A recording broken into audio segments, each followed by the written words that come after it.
President and First Lady just hosted a back-to-school summit at the White House where educators, bureaucrats, and parents unified to urge reopening schools this fall. They argued primarily three necessities. Children need education, children need socialization, and parents need to work. Notably absent was any argument that COVID is no longer a threat. Our response to coronavirus offers three great lessons, namely our flawed logic, our compromised values, and our education system's tragic, multi-generational failure. We notably neglected to anticipate the adverse effects school closings would have on the nation's children, not to mention the adults. In reopening, we will likely make the same mistake because these days we blindly advance toward a desired outcome without regard to collateral damages. We shut down the entire U.S. economy to flatten the curve, and then seamlessly shifted to finding a vaccine. Well, flattening the curve intended to slow the spread, not minimize cases. Nobody wants needless death, but this classic bait and switch deliberately killed logic. And now we must reopen schools because the kids need school so badly. One ought to ask, if only because we failed to do so before, at what cost? The forum guests didn't consider cost. Children need the social environment of schools. Oh, but forgive me, I thought this meeting was about education. And given the new safety protocols, what exactly are the social benefits on offer? Focusing on the social argument to advocate for education defies logic. It seems wrong-headed, but that is the state of our brain trust. The forum featured several heads of schools, and schooling is their business. In effect, they made the argument that their businesses are essential.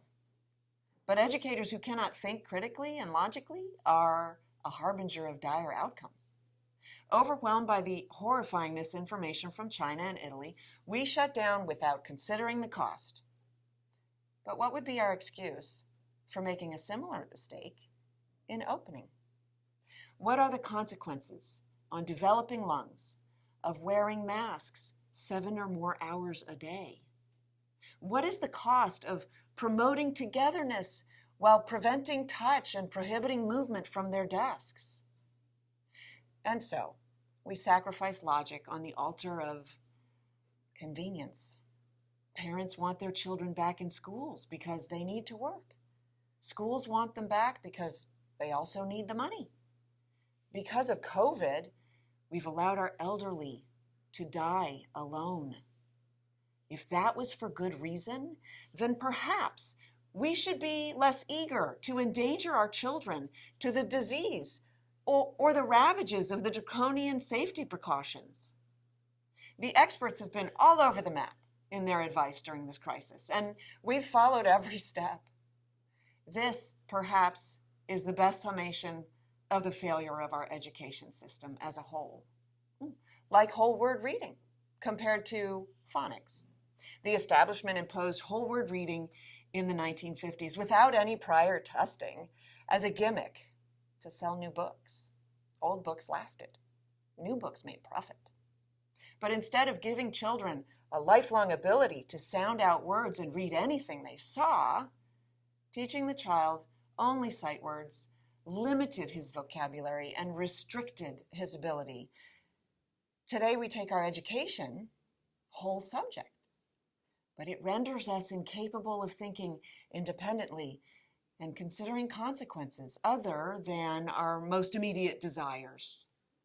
In effect, it cripples us with an inability to learn, the unequivocal evidence of failed education. And that's why we've learned nothing from COVID, not even how little we truly know. Lessons from COVID? 0.